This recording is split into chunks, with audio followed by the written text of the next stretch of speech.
ये जो है ना पार्ट 3 है प्रागैतिहासिक काल। इसके बारे में हम देखते हैं इतिहास का विभाजन। प्रागैतिहास यानी प्री हिस्टोरी, आदि इतिहास एवं इतिहास तीन भागों में किया गया है।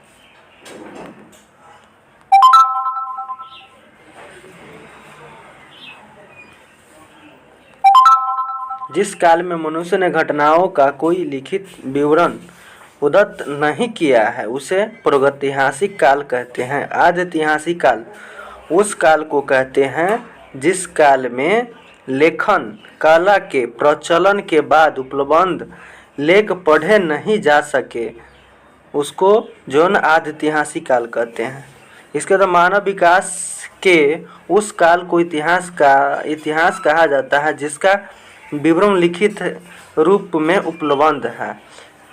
इसके बाद हम देखते हैं संस्कृत और बर्तन। मालवा जो है ना काला तथा लाल। इसके बाद बुर्जहोम घुसर जोखे लाल। दक्षिण नवपाषाण जो है ना चमकीला घुसर। इसके बाद पूर्वी नवपाषाण भूरा लाल। इसके बाद हम देखते हैं ज्ञानी मानव यानी कि होमोसेपियंस का प्रवेश इस धरती पर आज से लगभग 30 या 40 हजार वर्ष पूर्व हुआ है। पूर्व पाषाण युग या पुरापाषाण काल के मानव की जीविका का मुख्य आधार शिकार था। शिकार पुरापाषाण काल में आदि मानव के मनोरंजन के भी साधन थे। आग का आविष्कार पुरापाषाण काल में एवं पहिए का नवपाषाण काल में हुआ है। मनुष्य में स्थायी निवास की प्रवृत्ति नवपाषाण काल में हुई तथा उसने सबसे पहले कुत्ता को पालतू बनाया। मनुष्य ने सर्वप्रथम तांबा धातु का प्रयोग किया तथा उसके द्वारा बनाया जाने वाला प्रथम औजार कुल्हाड़ी प्राप्त स्थल अतिरंपकम था। कृषि का आविष्कार नवपाषाण काल में हुआ। प्रागैतिहासिक अन्न यानी उत्पन्न स्थल मेहरगढ़ पश्चिमी बलूचिस्तान में अवस्थित है। कृषि के लिए अपनाई गई सबसे प्राचीन फसल गेहूं पहली फसल एवं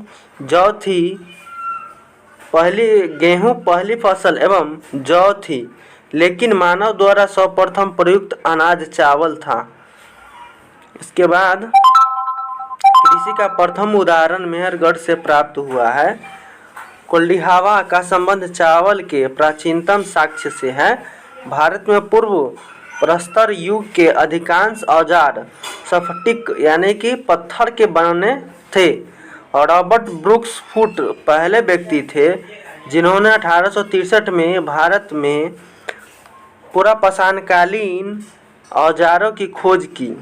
पलवरम नामक स्थान पर प्रथम भारतीय पुरापाषाण कलाकृति की खोज हुई थी।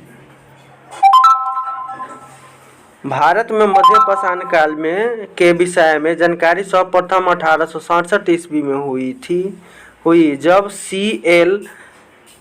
कलाइल ने विंध्य क्षेत्र में लघु पाषाणकोरण खोज निकाले। भारत में मानव अस्थिपंजर मध्य पाषाण काल से ही सर्वप्रथम प्राप्त होने लगता है। भारत में नवपाषाणकालीन सभ्यता का प्रारंभ ईसा पूर्व 4000 के लगभग हुआ। भारत का सबसे प्राचीन नगर में मोहनजोदड़ो था, सिंधी भाषा में, जिसका अर्थ है मृतकों का टीला। असम का श्वेतभ्रू गिरिबन भारत में पाया जाने वाला एकमात्र मानवभाव कपि है। ईमान गांव ताम्रपाषाण युग की एक बड़ी बस्ती थी। इसका संबंध जारवे संस्कृति से है। भारत में शिवालक की पहाड़ी में जीवाश्म का प्रमाण मिला। प्रागैतिहासिक काल में भीमबेटका गुफाओं के शैलचित्र के लिए प्रसिद्ध है। भारत में मनुष्य संबंधित सबसे पहला प्रमाण नामदा घाटी से मिलता है। नोट में देखिए यहाँ पे भारतीय नागरिक सेवा के अधिकारी रिजले प्रथम व्यक्ति थे जिन्होंने प्रथम बार वैज्ञानिक आधार पर भारत की जनसंख्या का प्राजितीय विभेदीकरण किया। चलिए हम पार्ट 3 को यहीं पे समाप्त करते हैं। इसके बाद पार्ट हम 4 आगे हम देखेंगे। अगर वीडियो अच्छा लगे तो सब्सक्राइब लाइक ज़रूर कीजिएगा।